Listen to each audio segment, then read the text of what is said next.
সবাই কত আনন্দ করছে, কিন্তু তুমি কোথায় সৈকত? আশ্চর্য, হঠাৎ করে সৈকত কোথায় গেল? নার্সিং হোমে? স্যার টাইমটা ওদিক থেকে স্টার্ট করলেই খবর আসবে, সঙ্গে সঙ্গে আমরাও বেরিয়ে পড়বো। শোন, যা লাগে, যা প্রয়োজনীয় বলবি, সমস্ত কিছু ব্যবস্থা করে দেব। অনেক ফেয়ার প্লে হয়েছে, এবার রক্ত ঝরবে। ভাবতেই আনন্দ হচ্ছে স্যার। অসময়ে হোলি খেলার মজাটাই আলাদা। আস্তে, চুপ! সাবধান। প্রথম ফাউল করতে হবে মৈত্র বাড়ির ছোট ছেলে সুজন মৈত্রকে। সুজন, কোথায় যাচ্ছ? মৈত্র বাড়ির বড় বউ, কবে এগুলো শিখবে তুমি? একটা মানুষ কাজে বেরোচ্ছে, এরকম পিছু ডাকতে নেই।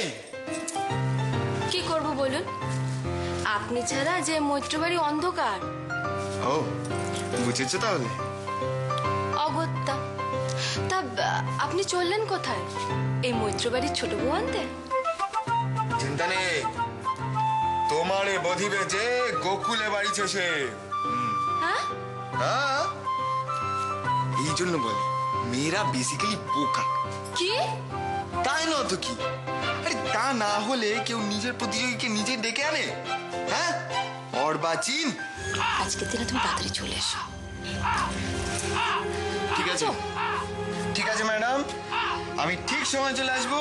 আপনি একবার অর্ডার দিয়েছেন মানে আসবোই আসবো। কাকগুলোকে দেখেছো কিরকম ডেকেই যাচ্ছে? উফ, পারি না। যা, হুশ হুশ, যা যা। আরে তুমি আবার কাকগুলোর পেছনে কেন বললে? ছাড়ো না, ওরা শান্তিতে ডাকাডাকি করতে করুক। ঠিক আছে বৌদি, আমি আসছি, তারা আছে। শোনো, কাকগুলোকে ছেড়ে দিও, ওদের নাম কিন্তু সন্দীপ মৈত্র নয়।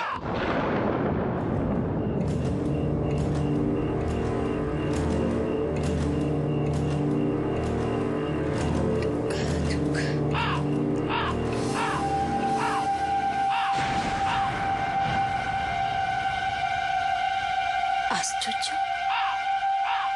আজ আমার মনটা এত উতলা হচ্ছে কেন?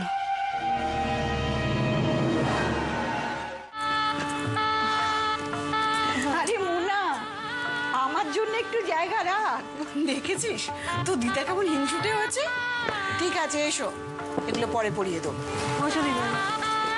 না, তুমি গয়না পরাও, আমি ওদিকটা একটু দেখে আসি। তুই তো এতক্ষণ পড়ালি, এবার আমি পড়াই। দিদা, এটা আমার বিয়ের চুল, তোর জন্যই রাখা ছিল। আমি অবশ্য জানি তুই জুয়েলারি পছন্দ করিস না, ইনফ্যাক্ট কেনই বা করবি, তুই নিজেই তো একটা জুয়েল। এটা আমি তোর জন্য এনেছি, এটা তোর। আর দেখ, যখন তোর আমার জন্য মন কেমন করবে, এটার দিকে তাকাবি, আমাকে মনে পড়বে।